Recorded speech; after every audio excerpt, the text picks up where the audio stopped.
In this video, we're going to go back over some useful macros that you can use in Roll20 to make your games just a little bit easier.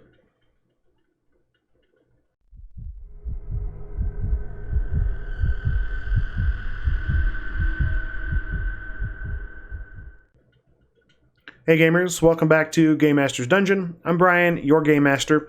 Today we're going to revisit some useful macros that I've used over the last couple of years in Roll20 that have made my life just a little bit easier, and hopefully they will make your life a little bit easier as well. Now, I had an older video. This is going to be like an updated version, a little more concise.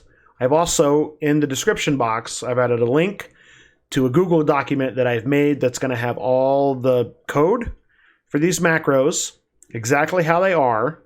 You should be able to copy and paste from the doc to the macro window, and it should work for you. Okay? So let's go ahead and just get into the macros here, then we can talk about all that other stuff. So first we're going to talk about our D20 plus modifier. D20 plus a modifier is a roll you're going to use quite a lot in a lot of games. Dungeons and Dragons, Mutants and Masterminds, Pathfinder, games like that. A lot of other games use the D20 system. Even though it may not use all the other dice, a lot of games will use a D20 to determine a lot of different things. I like a one button. I click it. What's my modifier? I've got a +7 to that. Rolls it in the window. I have all of these macros set to whisper the GM. And I've also used the default template. I like this purple little box here. It's got the name of the macro, and then it tells me the result. The total of what I roll is right here. You can highlight over it, and it'll break it down for you. So it rolled a 2 plus 7 for a total of 9. Now, this video is kind of aimed at newer players coming to Roll20. A lot of us are moving to virtual tabletops just because of the current state of things. My friends and I have been using Roll20 pretty much ever since maybe March, April, right? We're not meeting in person. A lot of you may be in the same situation. And like I said, this is kind of designed to help things be a little easier for you, kind of give you a step up in your gaming. Okay? So let's go ahead and take a look at what it does. Here it is. So you can call it whatever you want. This is the line of code. Now, if you've got the doc open that I gave you, it should look just like this. You should be able to copy, paste from the document to the window, just like this, and it should work just fine. So the /W GM, so it whispers to your GM, and then the default template is that purple box with the result box underneath. That's going to be on all these macros. Now you can remove all that if you'd like. I just like the way it looks, and I like the whisper to the GM, mainly because I run a lot of games. I don't want other people knowing the results of certain rolls to me. But into the meat and potatoes of it, which is basically this. It's super simple. Nothing. There's no 200 IQ strats here. It's just, this is the name of the macro that goes in the purple box. Then in the second part, with this break right here, result equals, and then this is what it does and puts in that yellow box. Simple, right? We can even test it. Let's go back here, test the macro. I've got +4. There it is again. Okay? Super simple. Now, some of you are going to be like, well, Brian, what about this over here, though? We've got this, the dice roller, built in. Oh, which is fine, which is good, right? You can roll number of dice, any kind of modifier, but it only gives you a limited to like the really common dice types. All right, so let's look at my dice bag macro. So the dice bag macro is going to allow us to roll any number of any sided dice with any modifier that I want. Let's test it. How many do I want to roll? I want to roll 6. I want to roll, let's come up with like an odd sided dice that you would normally never see. I need D5s for some reason. What's my modifier? 3. Once again, it whispers, puts it in the default template. It says dice bag at the top, gives me a result. Okay? You can highlight over it, break it down. Super simple. But now what does this look like, though? So we go into dice bag. So once again, it's got this, the Whisper GM with the default template. This is going to be at the beginning of all of these macros. Name, dice bag, right? The name equals, that's what's going to go in the purple box. The result here, and then this is what it's going to do. How many, like you saw, D what? Dice type, and then question mark modifier, right? This is what's going to make it do what I just did, right? So how many of each dice, what dice type, and what's your modifier. Now remember, if you've got the Google Doc open, it should look just like this in that document. You can just copy, paste it, test it, should work just fine. Okay, I like this macro a lot. I use this macro a ton in all my games, especially in like Pokemon. Sometimes you gotta roll like a bunch of dice, or you gotta, you know, even Death Watch, you gotta roll some weird funky dice, like some D3s, things like that. Sure, you could do D6s and then do a little math. I like to just click the button, how many, what dice type, my modifier, and I'm done. I get my result, I can move on. I like things simple, and I like things quick. All right, the next macro, the Party Whisperer. So this is going to bring up a box, drop-down menu. Now, name 2, 3, 4, 5, you're going to have to go into the macro and change these names to the players of your game. So for me, it's just got me in there, and then it could be Bob, Sally, Tom, Jenny, right? You would click on the name. You click Submit. What do you want to say? Hello. I click Submit. This will whisper to whatever person you select and send whatever message you want. All right, so let's go ahead and look at this Party Whisperer macro and see what it does. Right, it's pretty simple, right? So obviously, whisper is what it's going to need. It's going to ask you a question, whisper who? This is going to be your names, right? So you put, you know, your name in there and the names. Say you've got 5, 6, 7 players, right? You would just expand this out. You'd put this break in there, name 6, break name 7, right? Then you change the name 2, 3, 4 to whoever the players are, and then that drop-down menu would then change to that particular player. Now you got to kind of get it. You have to get it right. Whatever name they are in Roll20. You know, so say you have a friend named Bob and he likes to go by AJ or whatever. He's Bob in Roll20. You can't put AJ because it won't recognize that. You got to put whatever name he's using in Roll20 to get it to work properly. Another really cool macro that I like. I play a lot of Dungeons and Dragons with my friends. I have a macro that I only use, you know, very often, not very often when I'm playing a game, just when I'm character creation. But this is a D&D stat roller macro. I'm like, okay, we're going to sit down in a game. All right, Brian, roll your stats. Boom. There we go. So now what this does, we highlight over this 13. So it rolls 4d6, keeps the 3 highest, and re-rolls 1. So you see that there's 5 dice rolled right there. But there was a 1, so it re-rolled it. And then it kept the 3 highest, a 5, 5, and a 3 for a 13. So you can click it. Now, it only re-rolls 1s once. So sometimes you can get some low numbers in there still. But most of the time, as you can see, I roll several sets. I don't really get anything less than an 8. I don't let my players have, you know, less than 8s, because then you just get into too many negatives, right? But however you want to roll your stats, you can. You just need to modify the macro. So let's go ahead and take a look at it. See what it looks like. D&D stat roller. So basically, now this one doesn't whisper. I'm a liar. I said all of them do. But this one doesn't whisper. I mean, you can set it to whisper the GM if you want, but I just didn't do it in this one. Obviously, the name, ability scores. And then basically, it's just the same die rolling code 6 times. Now, keep it all one line. It will break it up, so if you were to like stretch this out like this, right? See how it's all one thing. But even if I still test the macro, it still rolls it just fine, right? So even if we go like that, rolls it just fine, right? But just keep it all one line. Depending upon how big you have this window, it'll wrap it around, but that's fine. So I mean, it's like super simple, right? It's just basically rolling it 6 times, gives you a set of stats, makes it super easy. So you don't have to like, okay, we're going to go over here and we're going to roll, you know, use this thing, right? If you play D&D, this could be macro for you. All right, another dice roll that is used quite a bit. Now, if you're playing, the biggest thing with this is this, rolling with advantage and disadvantage is mostly used in 5th edition Dungeons & Dragons. A lot of the character sheets you'll use will automatically have that function potentially in there. But sometimes it's nice to have these 2 macros at the ready in case you need it. So this is just like, I'm going to roll, say I'm going to roll D20 with a modifier of 5 and roll with advantage. It's going to roll 2, take the highest.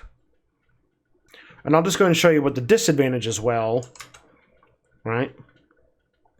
Does the same thing, but it keeps the lowest. So looking at the macros themselves, rolling with advantage, this is roll 2d20, keep the highest 1, and then add the modifier.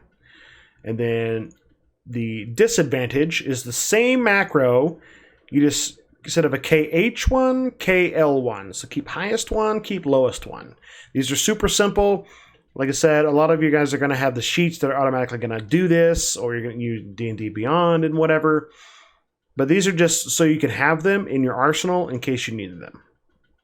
Another one that I've made, this is for Death Watch. Those of you guys that like to play Death Watch, this is a characteristic generator. So you've got 9 characteristics that you need to generate. It's 2d10 plus 30. I click this. It rolls me 9 sets of numbers. All right, 2d10 plus 30. All right, rolls 9. Now this one is very specific. You're going to see in the Google Doc there's a note on this macro. Let's take a look at it. So there's a break right here. All right, right after this one, I entered to start a second line. Because if you don't, let's go ahead and delete that. Right? So now, if we test this macro, it's going to roll it all in one line, and then it goes off the screen. Because you can see right there, there's another one. But obviously it only shows me 1, 2, 3, 4, 5, 6. The 7th one, 8 and 9, can't see. So here, you just make a break right there to basically make a second line. Right? It's 5, then 4. Doesn't look the cleanest, but it does what it needs to do. Okay? This is just one of those ones. I play a lot of Death Watch, make characters. This just makes life just super simple for that. If you play Death Watch, use this. It's going to make life a lot easier. So the last one I've got on this list here is just, so this is a loot table macro. Now, I'm not really going to get into all the nuts and bolts of what this does, but I will describe what it does. So when I click it, so what it's done, I have 2 rollable tables. Let me go to these. Rollable tables. I've got weapons, and I've got armors. So this is just like an example, okay, of what you can do with it. There's a whole lot of stuff that you can do with macros that call rollable tables. So brings up 2 pink buttons here. Now this is going to let me click. So say I need to generate an armor, or this could be like NPC traits. It could be names. It could be locations. It could be types of geography, right? There's a whole bunch of stuff you can do with this. For this example, we're just making armor and weapons. You beat the monster, you loot the chest, they open it up, they're like, oh, GM, what's in there? Leather armor +1, crossbow +4. Okay? So rollable tables is a discussion for another day, but just know you're going to need to create your rollable tables first. So this is my rollable tables, right? You just put in the names of what's in there, okay? And then same with armors. Right. And then I've done an enchantment modifier. +1 through 5, right? This is old school D&D stuff, right? Now, the macro itself, we look at it on the loot table. So now there's going to be a note in the Google Docs. It has to look like this. You're like, this looks weird. Why does this look like this? Let me show you. So if I delete this extra break, the space that I made there. So basically I just push enter here, right? We push enter, we test it, right? I click armor and click weapons. If I go here and I delete that, test the macro. It looks good, but it won't roll from the armor. I don't know why it does, right? I'm not a scientist at this. I've just, over trial and error, figured this out, right? It won't work, but weapons work, but armors don't. So you have to make it look like this. Once again, in the Google Doc, there's going to be a note in red on this. It has to look just like this. So obviously, it could be, you've got 10 buttons that it generates, 10 rollable tables that it calls. Basically, you just like expand it, then just have these two curly brackets here at the very end of your last rollable table you want to call. There you go.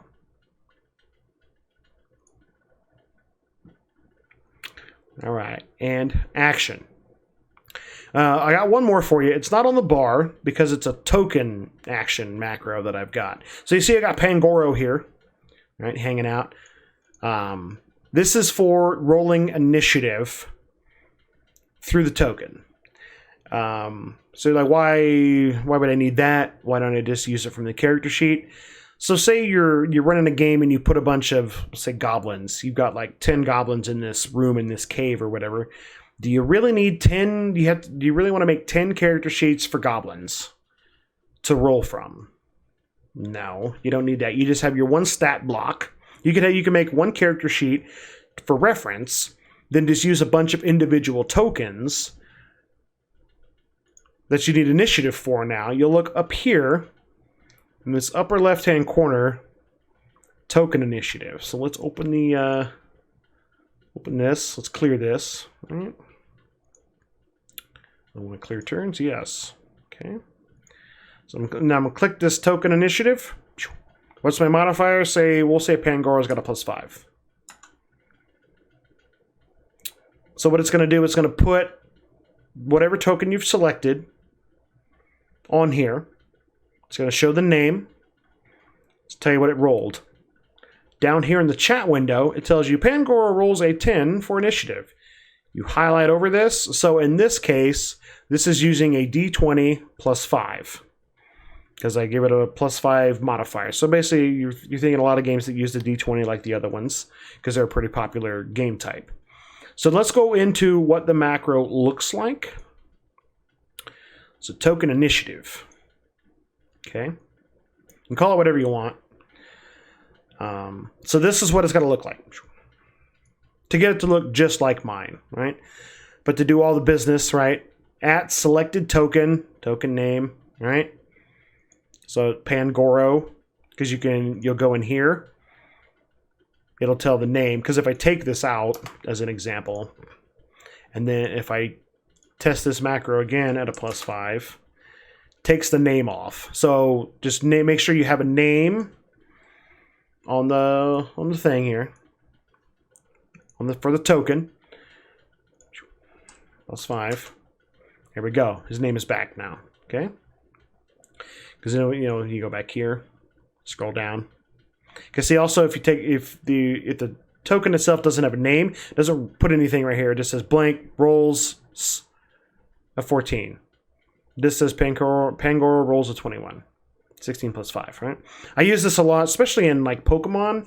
So you encounter like a group of, like in my last session that I ran, my players ran into like a group of Shroomish that were kind of like hidden as mushrooms, and they just all like, oh, there was like a berry bush kind of in their little den. They're like, oh, berries. So they just go over and just start picking berries.